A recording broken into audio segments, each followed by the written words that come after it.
Hola, ¿cómo están?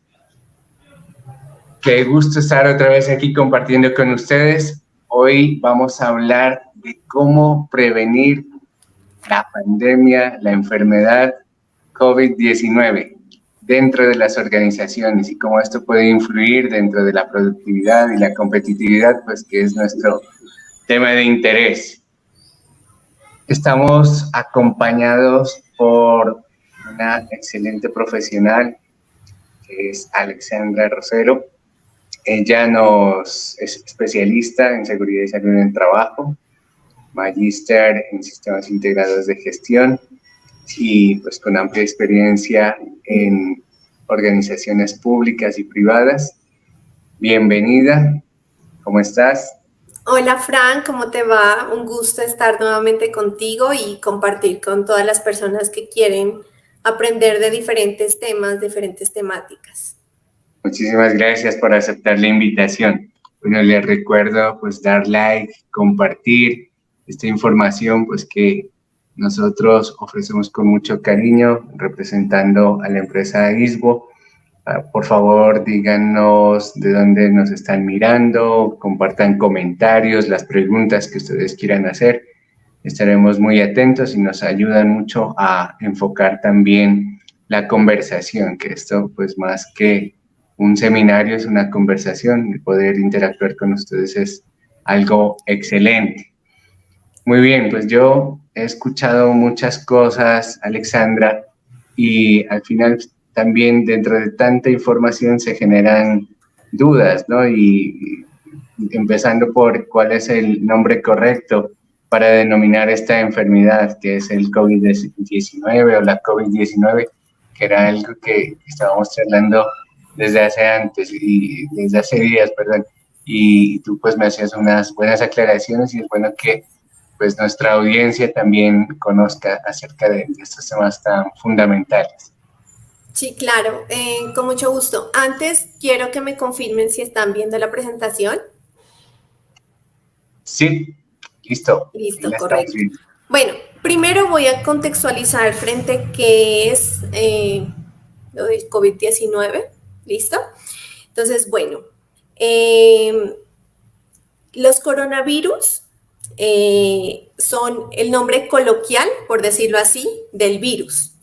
El virus es el SARS-CoV-2 y se le conoce como coronavirus.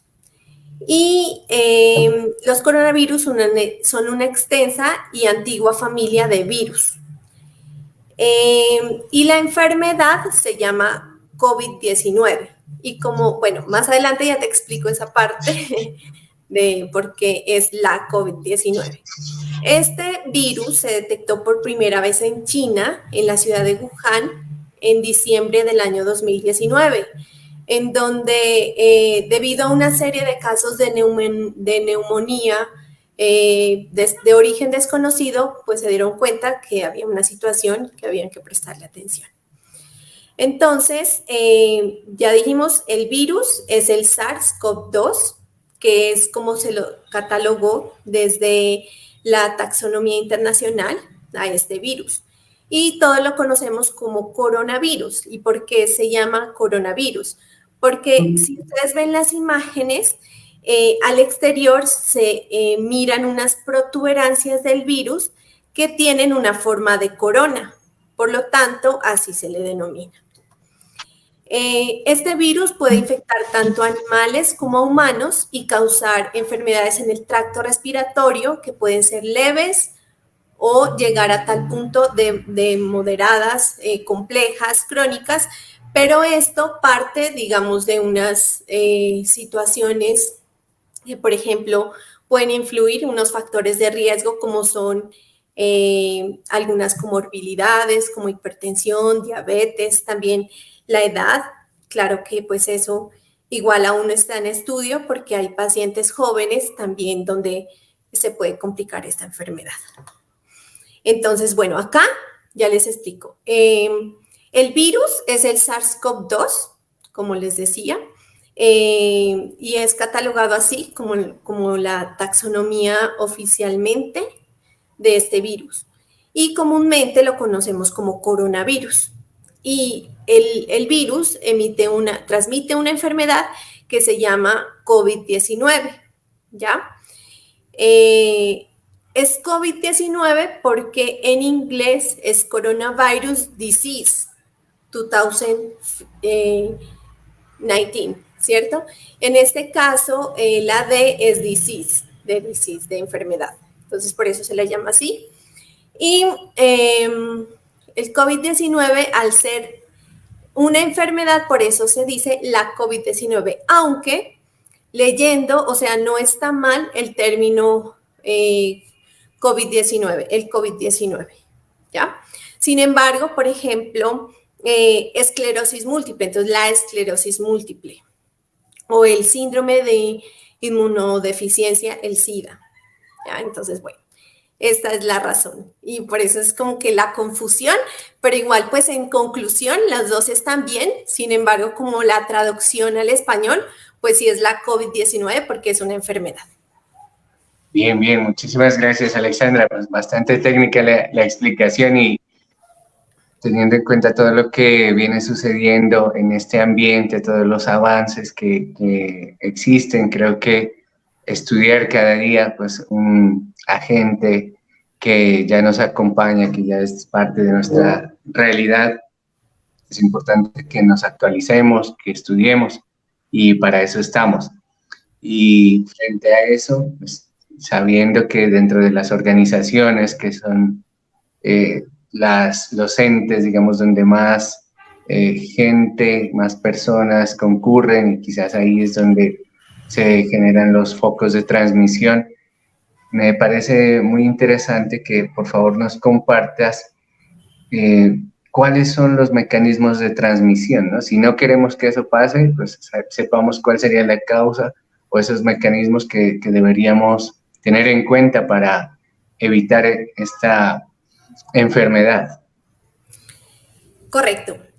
Según la experiencia científica acumulada hasta el momento y lo que hay en la actualidad, porque hay que contextualizarnos, o sea, de pronto antes identificábamos otros mecanismos de transmisión diferentes a los que actualmente hoy en día están.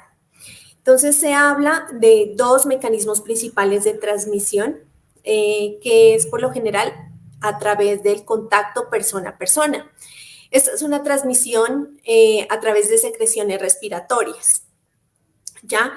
En donde, bueno, todas las personas, los seres humanos, cuando hablamos, emitimos unos aerosoles, que son unas partículas respiratorias de diferente tamaño, ¿ya? Dependiendo del tamaño y del comportamiento aerodinámico, se comporta de diferentes maneras. Entonces, en el caso de los aerosoles, que son de mayor tamaño, partículas superiores a 300 micras, estas vencen la resistencia al aire y caen al suelo en segundos, ¿ya? Y los aerosoles, que pueden ser aerosoles secos, que se pueden producir a través de el acto de toser y estornudar, son partículas inferiores muy pequeñitas, inferiores a 100 micras, que estas sí quedan suspendidas en el aire. Entonces, la diferencia en dos cosas: el comportamiento aerodinámico, en donde influyen cosas como la presión en la forma en la que se expulsan, la temperatura, la humedad, el flujo de aire, y esto influye en las partículas. Y también la distancia de desplazamiento, que es el tiempo en el que se suspenden en el aire. Esto depende, además de las que mencioné ahorita, frente a la parte del tamaño de la partícula. Entonces, en el caso de las gotículas, estas caen y pueden avanzar distancias de 2 metros. Por el contrario, los aerosoles secos, en este caso, al ser partículas de menor tamaño, se quedan suspendidas en el aire, y no solamente esto, sino que pueden quedarse por mucho tiempo en el aire y pueden desplazarse a unas distancias mayores a 2 metros. En este caso, el riesgo de transmisión aumenta a una distancia corta. O sea, si estoy con una persona menos de 2 metros, aumenta muchísimo el riesgo de transmisión. También ocurre o aumenta el riesgo en entornos cerrados, donde no tengo una buena ventilación y donde realizo actividades, por ejemplo, actividades físicas, ejercicio físico, al cantar o al gritar. Entonces, si vemos, por ejemplo, aquí, una persona en silencio, los punticos son los aerosoles. Entonces, a los 2 minutos es muy poco en silencio, ¿no? A los 15 minutos un poquito más de aerosoles, en 1 hora ya mucho más. En el hablar, miren que a los 2 minutos se iguala como a los 15 minutos de una persona en silencio. Y solamente en 15 minutos de las actividades de una persona que hable, es lo mismo, es iguala o incluso supera la hora de silencio de una persona. Y en la actividad de gritar o cantar, a los 2 minutos ya está igual que una persona que hable con 15 minutos. Y a los 15 minutos incluso supera más de la hora una persona cuando habla. Y a la hora, miren, pues cómo están esos aerosoles contenidos ahí en esa actividad. Es decir, que al hablar emitimos unas 10 veces más de partículas respiratorias que en silencio. Y al gritar emitimos unas 50 veces más de partículas respiratorias que en silencio. Ese es un mecanismo, ¿no? Por transmisión por secreciones respiratorias. Y el otro es transmisión por superficies contaminadas, vómites. Entonces, en este caso, hay estudios en donde se ha evidenciado que las personas que tienen la enfermedad COVID-19, estas áreas pueden ser hospitalarias o pueden ser en el domicilio. Las superficies inanimadas sí tienen alguna presencia de este virus. Sin embargo, no se ha podido cultivar este virus, por lo tanto no se determina la viabilidad, ¿sí? Realmente sí, este mecanismo de transmisión, además, digamos, con un correcto protocolo de limpieza y desinfección, se ha visto que se ha disminuido mucho ese mecanismo de transmisión, entonces lo podríamos considerar como bajo. Actualmente son esos, querido Frank. Muchas gracias.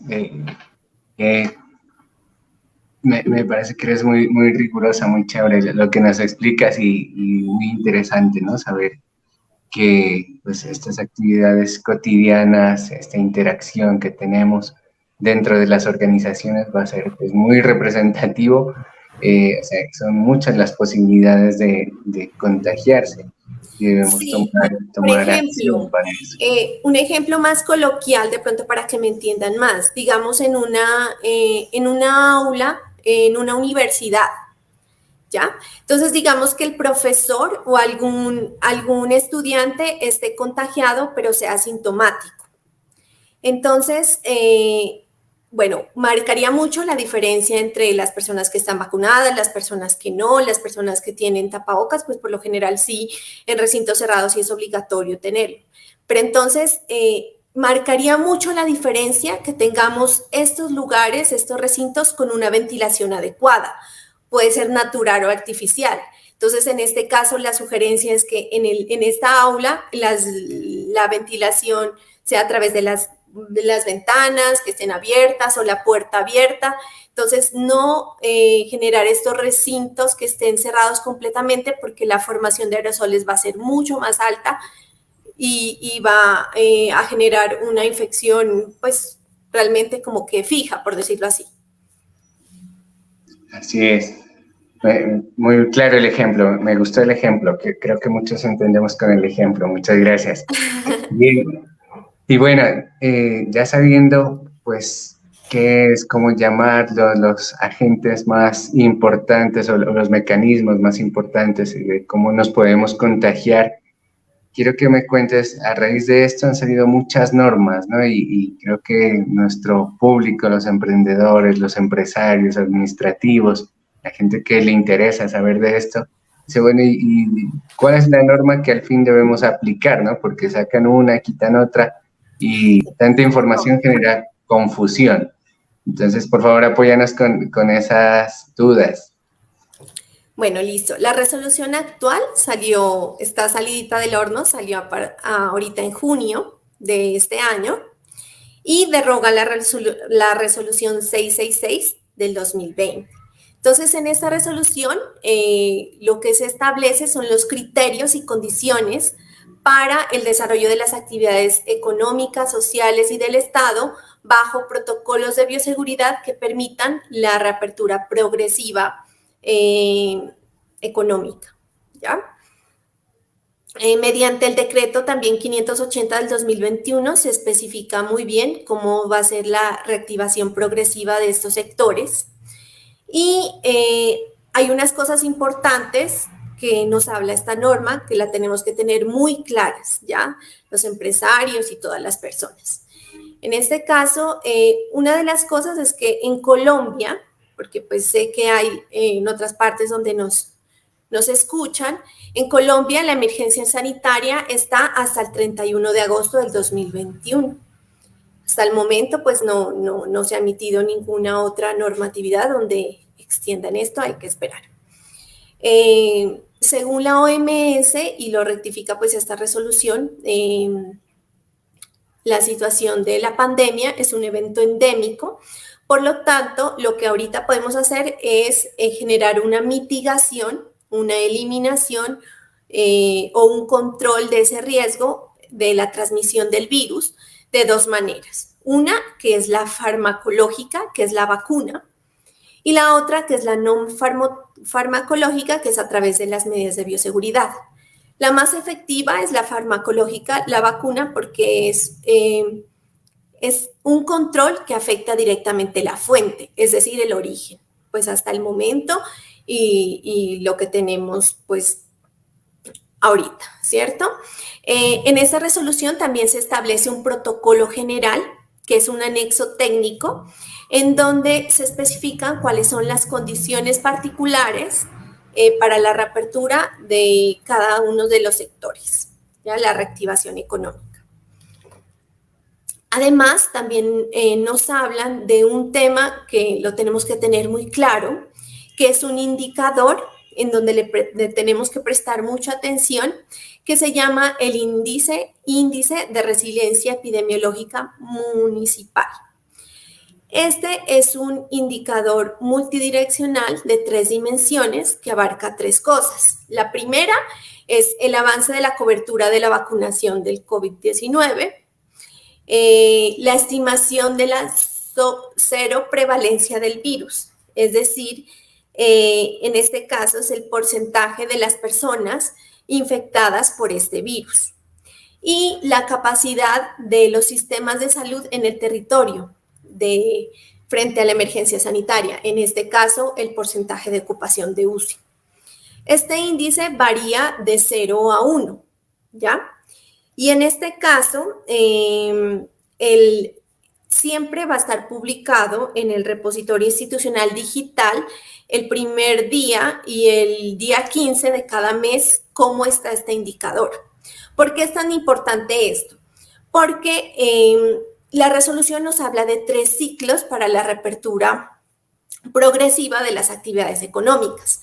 En el primer ciclo nos habla que si el porcentaje de vacunación es en un 69%,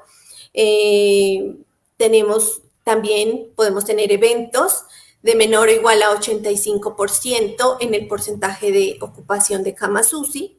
Y si el porcentaje de ocupación de camas UCI es mayor al 85%, el aforo es de 50 personas. En el ciclo 2, vamos a seguir este ciclo cuando la cobertura de vacunación sea el 70%.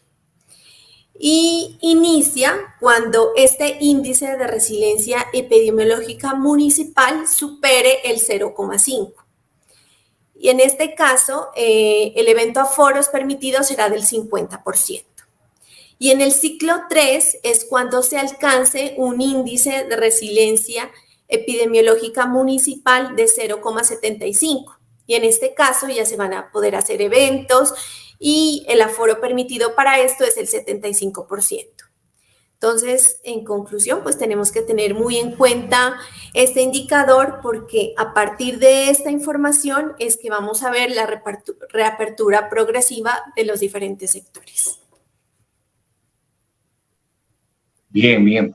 O sea, que ha venido evolucionando la normatividad, o sea, vamos de la mano avanzando en la reapertura, en la reactivación de todas las actividades de las organizaciones.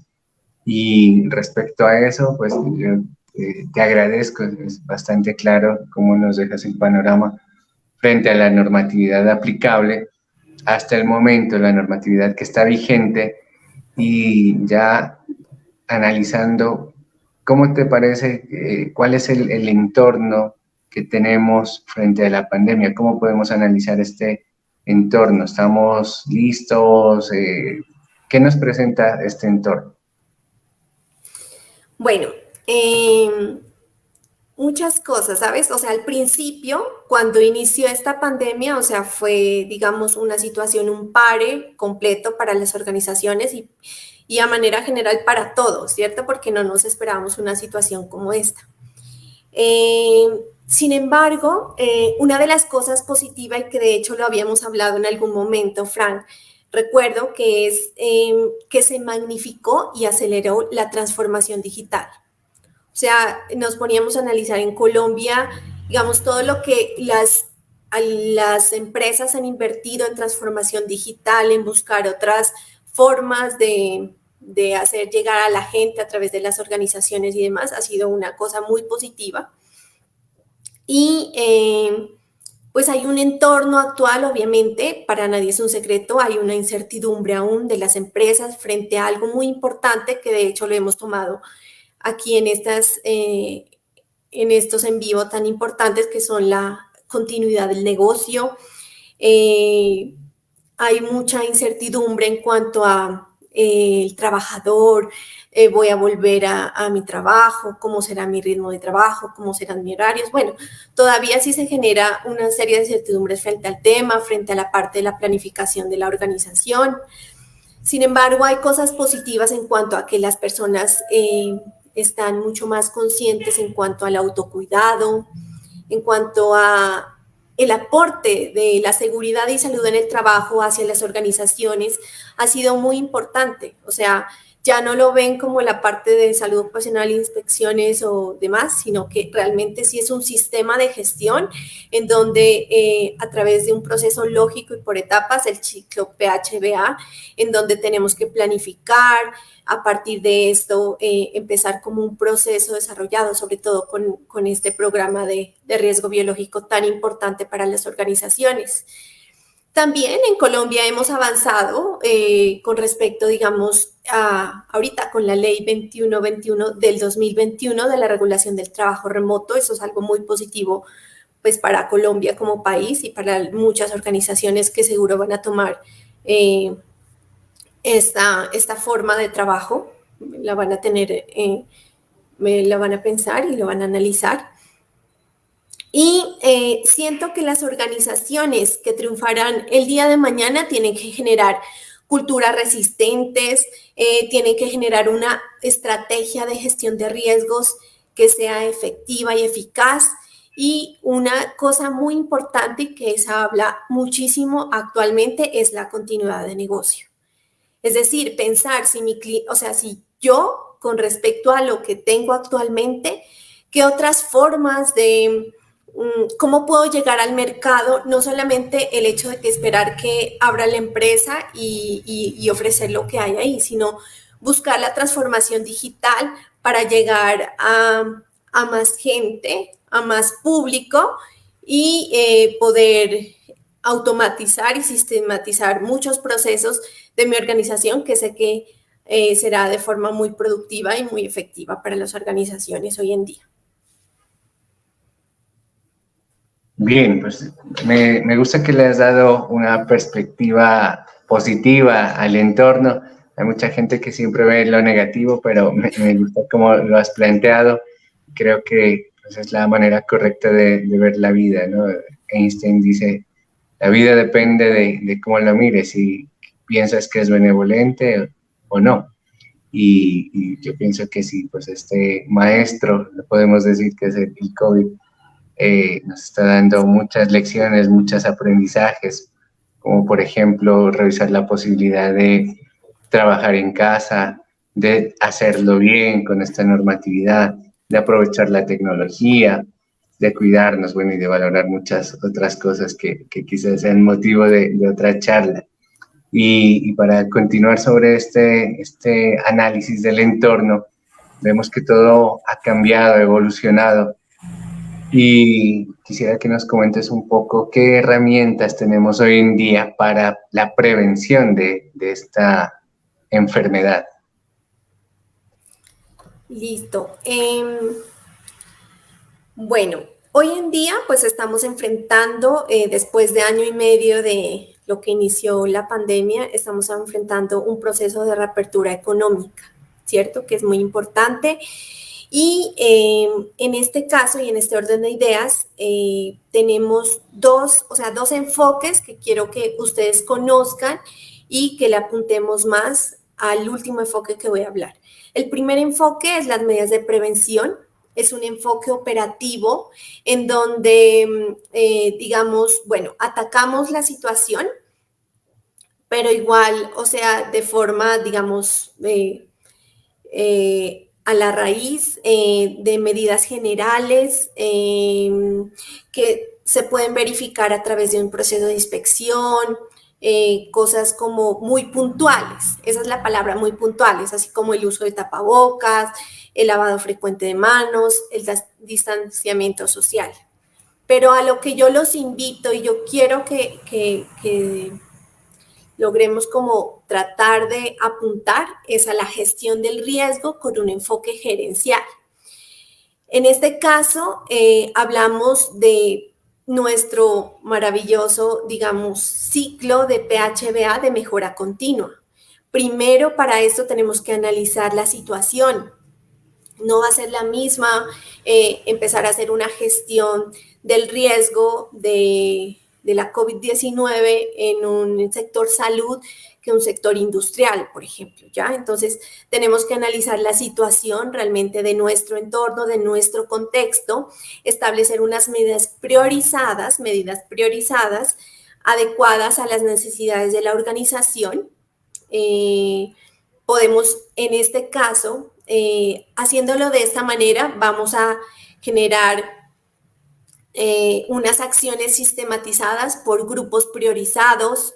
Aquí también vamos a establecer la jerarquización de controles de riesgo y lo que no se mide no se controla, ¿cierto? Correcto. Y entonces en este caso también vamos a tener en cuenta la auditoría, si realmente las acciones o los controles que yo emití sí me están funcionando, si no me están funcionando y puedo hacer mi ciclo de una forma continua que siempre me genere una mejora continua en mis organizaciones frente a este riesgo. Listo, bueno, entonces, digamos, lo que primero tenemos que partir es que no vamos a establecer, bueno, sí, la norma nos habla de esta parte, de las medidas de prevención del enfoque operativo, ¿correcto? Pero lo que nosotros queremos es hacer una gestión del riesgo completo en donde realmente sí se mire un sistema que me esté funcionando y que dure a través del tiempo, no solamente pues, por cumplir, ni más en esta situación tan importante. Entonces, siempre partimos de analizar el contexto de mi organización. Entonces, en este caso, podemos analizar el contexto externo de la organización. Cómo se encuentra la ciudad actualmente frente al porcentaje de ocupación de UCI, por ejemplo, cómo se encuentran las medidas de intervención frente a esta mitigación, los toques de queda, los aforos en cuanto están, Esto es muy importante tener en cuenta. Y también el contexto interno de la organización. En este contexto podemos hablar de cómo están mis procesos, si realmente la empresa mi espacio de trabajo si está con un distanciamiento físico a través de barreras protectoras, cómo está mi proceso en cuanto a la organización, cuáles son las condiciones de salud de mis trabajadores, cuántas personas se han contagiado o no, porque pues es muy importante analizar el foco de esa contaminación, cómo hay comorbilidades, el personal se encuentra vacunado o no, que eso es algo también muy importante. Muchas cosas que nos ayudan en cuanto a la parte de la organización para determinar cómo estamos actuando frente a la prevención del COVID en mi organización, ¿cierto? Cuando nosotros tenemos esto, también muy importante en este contexto de la organización, la comunicación, cómo es la comunicación con mis compañeros,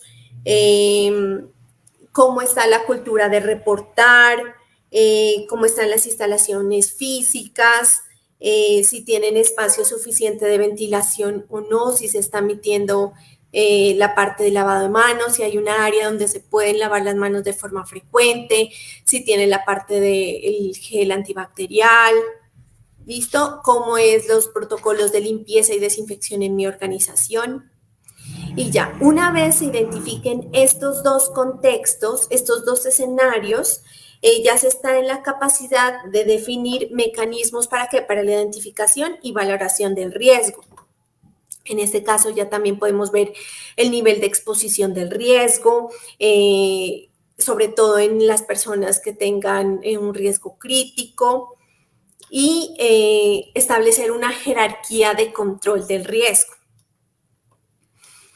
¿Con el fin de qué? Con el fin de establecer, miren que por ejemplo, cuando nosotros tenemos esto, la norma solamente nos habla de una primera partecita que es los protocolos de bioseguridad, pero no hay que tener en cuenta que también podemos tener un control de trabajo en casa, podemos determinar, obviamente teniendo en cuenta la parte de la prevención de COVID en casa, la parte de si hay un distanciamiento, si se hace el lavado de manos, o sea, todo normalmente de una forma adecuada, ¿cierto?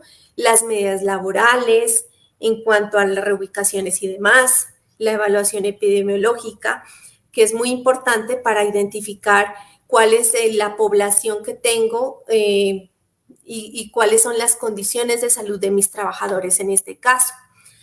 A partir de ello, podemos establecer unos indicadores para generar una medición y mejora. ¿Ya? En este caso, podemos realizar indicadores bien estructurados para ver que la gestión del riesgo, si realmente se está realizando de forma adecuada. Podemos hacer inspecciones de seguridad, nos podemos apoyar con nuestro comité paritario de seguridad en el trabajo para ver si realmente sí está funcionando o no la gestión del riesgo y si, lo más importante, si está adecuada, si está la cultura del autocuidado en la organización. Y las auditorías, muy importante, o sea, con los líderes de proceso, identificar en dónde puedo mejorar, si las acciones que en este momento o los controles que en ese momento tengo en mi organización, si son eficaces o no. De lo contrario, pues evaluar, identificar la situación y mejorar, establecer un control mucho más efectivo. Con esto lo que queremos también es generar una comunicación para que realmente tanto los gerentes como los líderes y las autoridades miren que nuestro proceso de gestión de riesgo sí está fundamentado, sí está organizado, va a servir, muy importante, para tomar decisiones asertivas en cuanto a en qué momento debo hacer el aislamiento, cuáles son las medidas correctivas en cuanto a los trabajadores en su lugar de trabajo o en la casa, los trabajadores que están en trabajo remoto.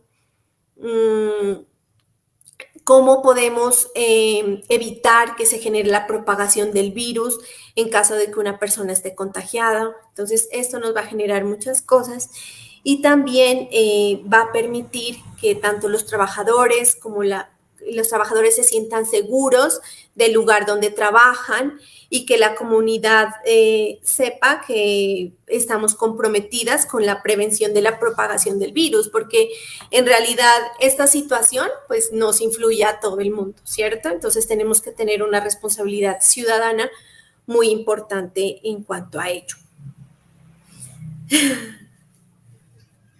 Bien, muchísimas gracias. Gracias por tanta información.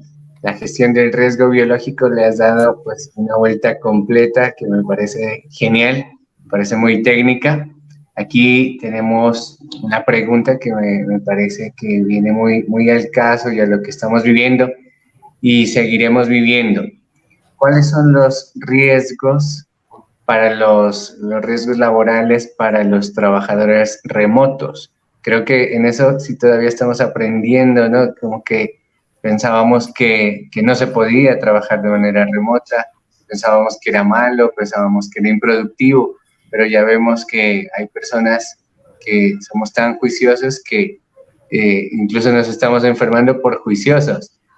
Los jefes antes pensaban que la gente no iba a trabajar en la casa.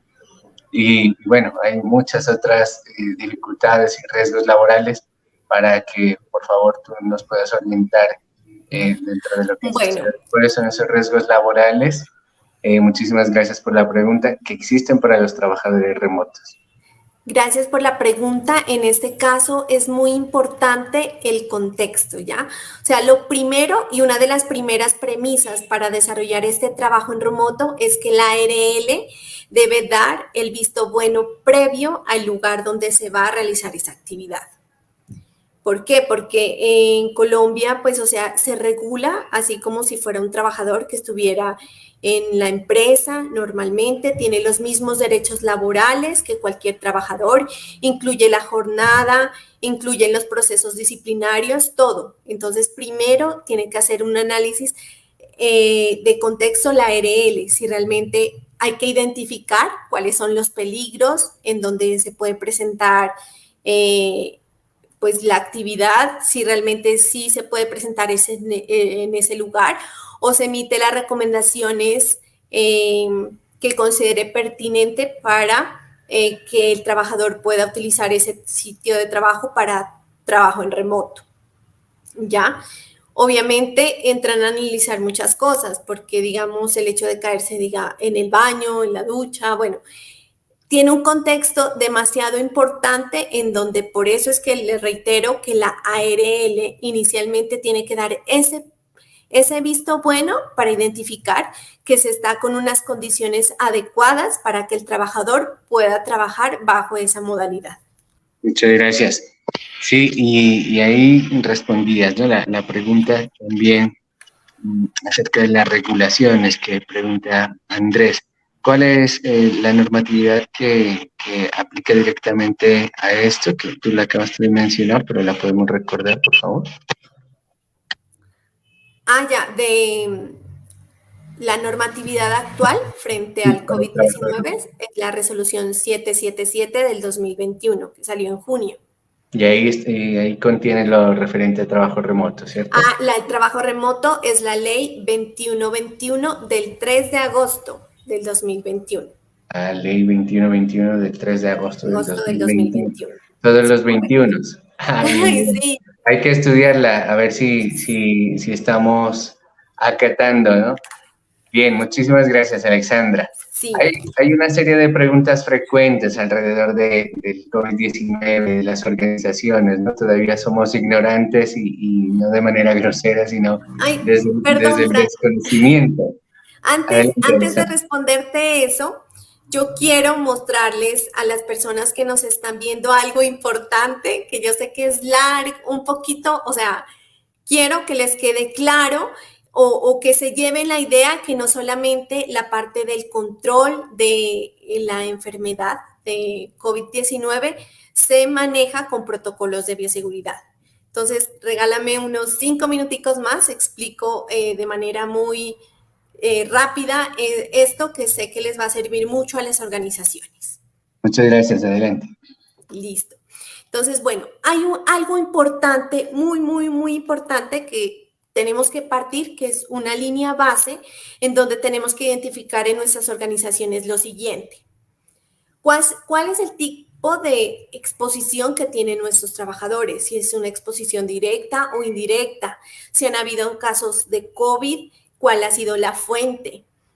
También tenemos que hacer una buena caracterización sociodemográfica en donde podamos identificar cuál es la edad de la persona, el género, el peso.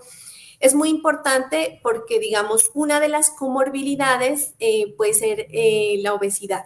¿Ya? Entonces es muy importante tener una caracterización muy importante en cuanto a los trabajadores, las comorbilidades, identificar cuáles comorbilidades tienen los trabajadores y cuántas tienen. Si el personal ha presentado síntomas, por muy leves que sean, ¿por qué? Porque tenemos que evitar que se genere una propagación del virus en nuestras instalaciones. Entonces, tenemos que actuar rápido. ¿Y cómo se actúa rápido? Como lo que les mostré anteriormente, tenemos que tener un sistema de gestión de riesgo biológico adecuado que realmente me permita actuar rápido frente a eventualidades que se presenten. Tenemos que hacer un inventario de las áreas, cuántas áreas son operativas, cuántas administrativas, cuántas áreas están trabajando en casa, cuáles son los números de trabajadores de cada uno de estos procesos, cuáles son los medios de transporte que utilizan nuestros trabajadores para llegar a las instalaciones, si es particular el vehículo, si es público. Y les quiero mostrar algo muy importante en cómo se analiza el riesgo ocupacional para la COVID-19. En este caso es la pirámide de riesgo, que habla de 4 niveles de exposición, en donde se presenta de forma piramidal.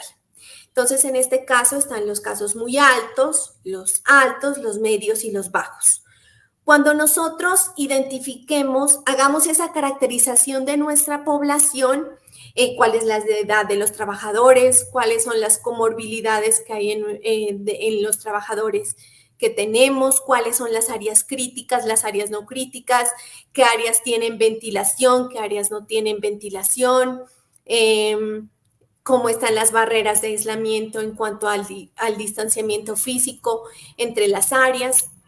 Ya podemos valorar el riesgo. Y aquí, con esta situación, ya vamos a tener unos resultados que van a ser muy buenos porque ya van a ser priorizados para las áreas críticas, ya vamos a tener una priorización por grupos de exposición, vamos a controlar, vamos a tener una priorización de los controles que realmente necesitamos en esas áreas y que van a ser efectivos porque los estamos manejando de un análisis muy estratégico, ¿ya? Entonces, en este caso, podemos establecer unos controles. Hablamos de la jerarquización de controles. En este caso, eliminación y sustitución no se podrían. Hasta el momento, controles en la fuente, el único que se podría es la vacunación, que es un mecanismo de control en la fuente. Y control en el riesgo es el control de ingeniería, que puede ser a través de instalación de filtros de aire de alta eficiencia, aumento de índices de ventilación, recambio de aire. En este caso pueden ser naturales o artificiales, naturales apertura de ventanas, artificiales sistemas de ventilación instalados. La parte de barreras físicas, instalación de barreras físicas, tanto horizontales, para cumplir con ese distanciamiento físico de los 2 metros, cubiertas protectoras plásticas que me permitirían eso, áreas separadas por cortinas plásticas, pues un mecanismo que me permita esa parte del distanciamiento. En controles administrativos también podemos identificar la parte del trabajo remoto, identificar los sistemas de transporte propios de la empresa para, Digamos, en ciudades grandes se puede hacer esto, donde la ruta lo recoge pues, los trabajadores y demás, pues hay que tener como todo un protocolo muy estructurado para evitar estos contagios, un protocolo de lavado de manos que realmente sí lo conozcan, lo manejen y lo más importante, lo apliquen, ¿no? Que se genere esta parte de la concientización. Las jornadas flexibles, se puede horarios distintos, por turnos de trabajo, en plantas de producción, entonces organizar los horarios de tal forma en que no se crucen las áreas y vamos a tener muy en cuenta, en este caso, las áreas críticas que identificamos anteriormente. Con esto ya podemos hacer esto, establecer de una forma adecuada mis controles, la parte de los controles de rutinas de limpieza y desinfección, muy importante realizarlos. Y en cuanto a los controles de elementos de protección personal, pues dependiendo, digamos, del sector, a manera general, pues el tapabocas.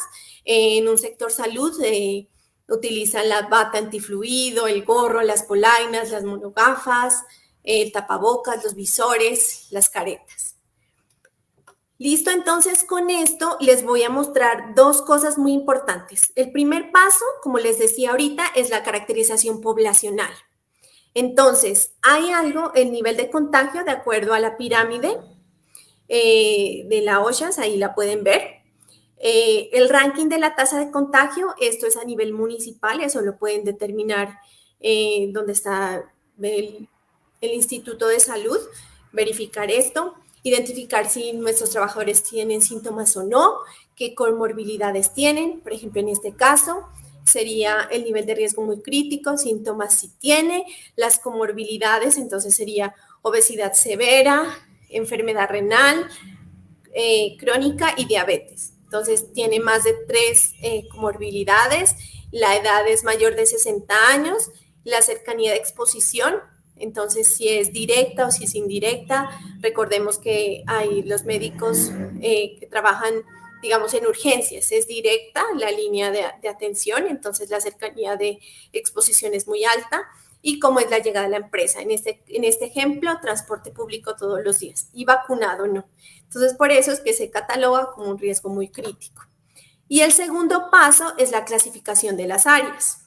Entonces, vamos a identificar de acuerdo a si las áreas tienen ventilación natural o artificial, si el distanciamiento, si se garantiza que sean 2 metros por periodos cortos de 15 minutos, pues es lo recomendable, acuérdense, con uso de tapabocas. Si hay un contacto estrecho, en este caso, si supera estos 15 minutos y los 2 metros, se considera como contacto estrecho. ¿Cuáles son los controles de ingeniería que tengo en esta área específica? Si hay una zona de lavado de manos para esta área, si tenemos la dispensación de alcohol o gel, máximo el 70%, cómo está la aglomeración en esta área, el contraflujo de ingreso a salida, si hay una área de ingreso diferente al área de salida, cuál es el proceso del plan, o sea, si hay un plan de trabajo estructurado, organizado, en donde tengo, digamos, un grupo determinado para mi trabajo y sé con quiénes trabajo, si en esa área están los protocolos de limpieza y desinfección, cuáles son los grupos de exposición, si realmente sí están controlados con las jornadas flexibles o no, si el movimiento de mi área, o sea, tengo la posibilidad de moverme de 2 metros en toda mi área y tengo esa parte del distanciamiento físico, si la superficie de contacto es crítica, en este caso si hay manillas para abrir las puertas, pasamanos, esas son como áreas críticas que hay que tener una constante limpieza y desinfección para evitar de pronto algún contagio, y la área de concentración de aerosoles como esa, o sea, si en esa área tengo que hablar en voz alta, tengo que gritar o qué debo hacer en esta área. Entonces, no quería concluir esa pregunta sin todo este contexto y todo este abanico de posibilidades que les doy, porque a veces, sí, o sea, las personas, digamos, que no conocen bien el tema o algo así, solamente se basan en la parte de protocolos de bioseguridad, que sí, pero como les mostré anteriormente, es una de las líneas de los controles que podemos establecer e identificar.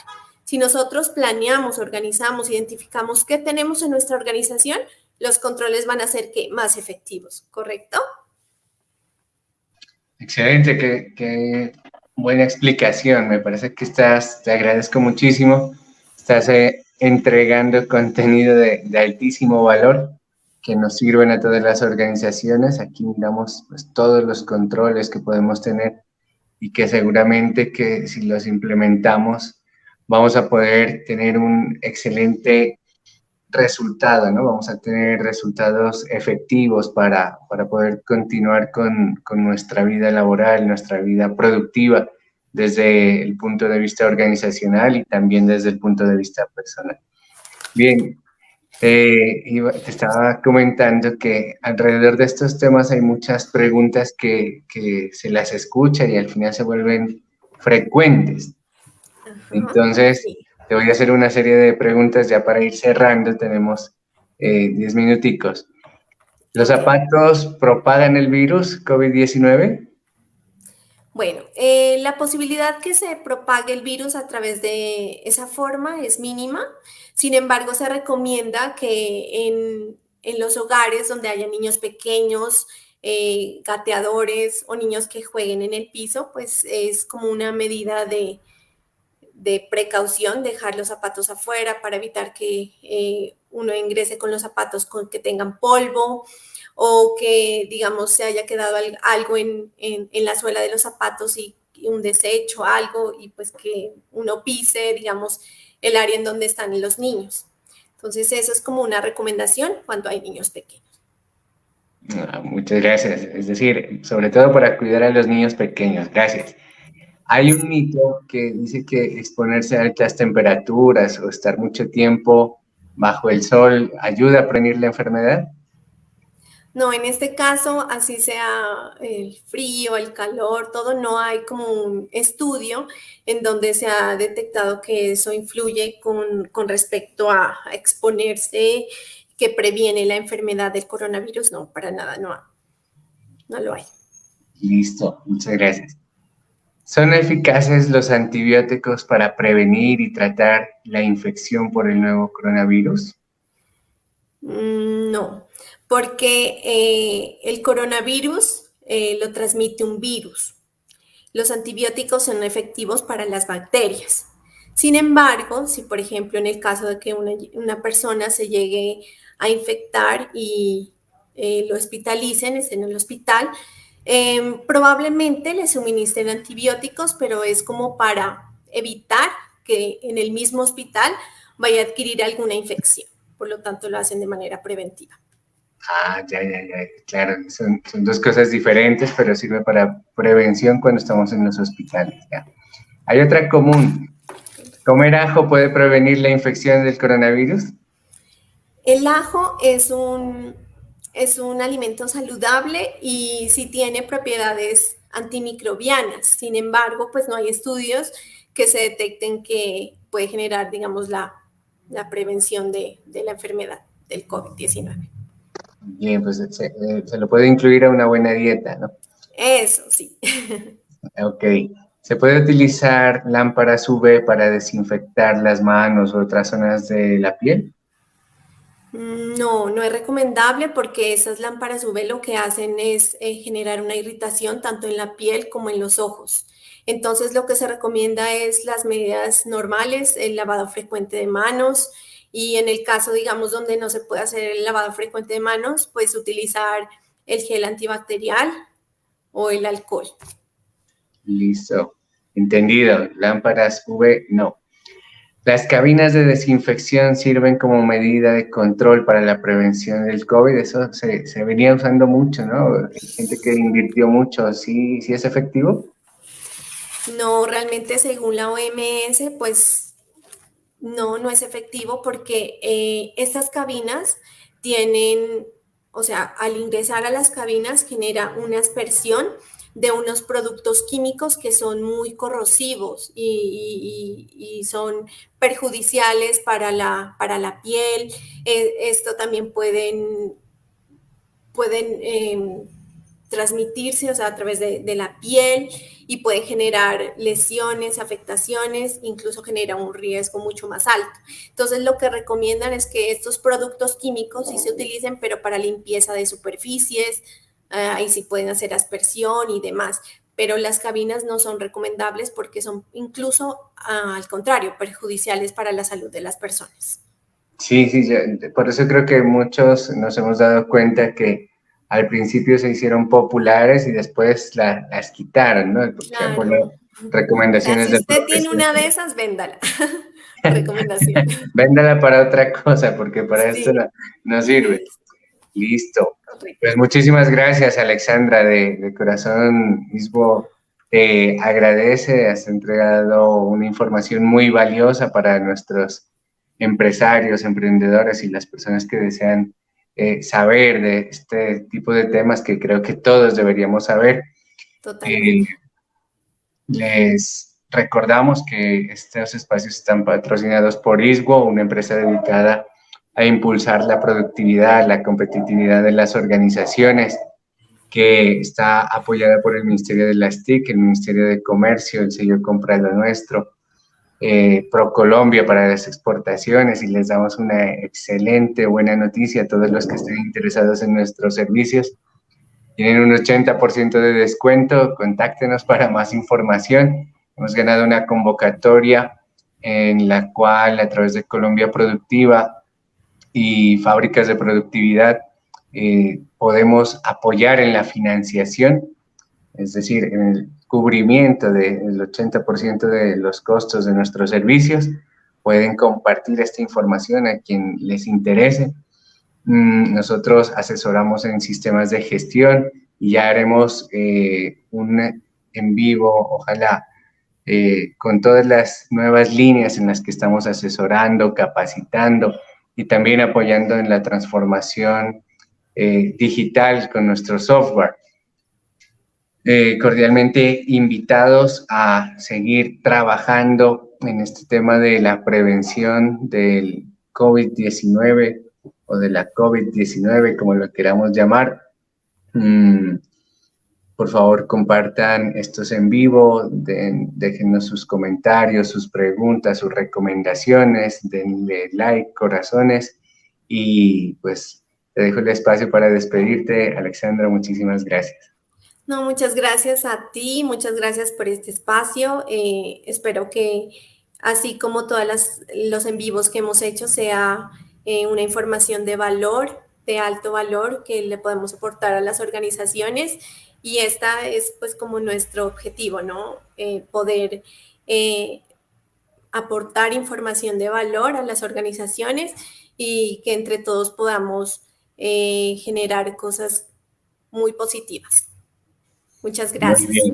Muchísimas gracias, Alexandra. Aquí estamos aportando a las organizaciones, aportando a la sociedad, a la región, al país, y gracias a todos los que están conectados.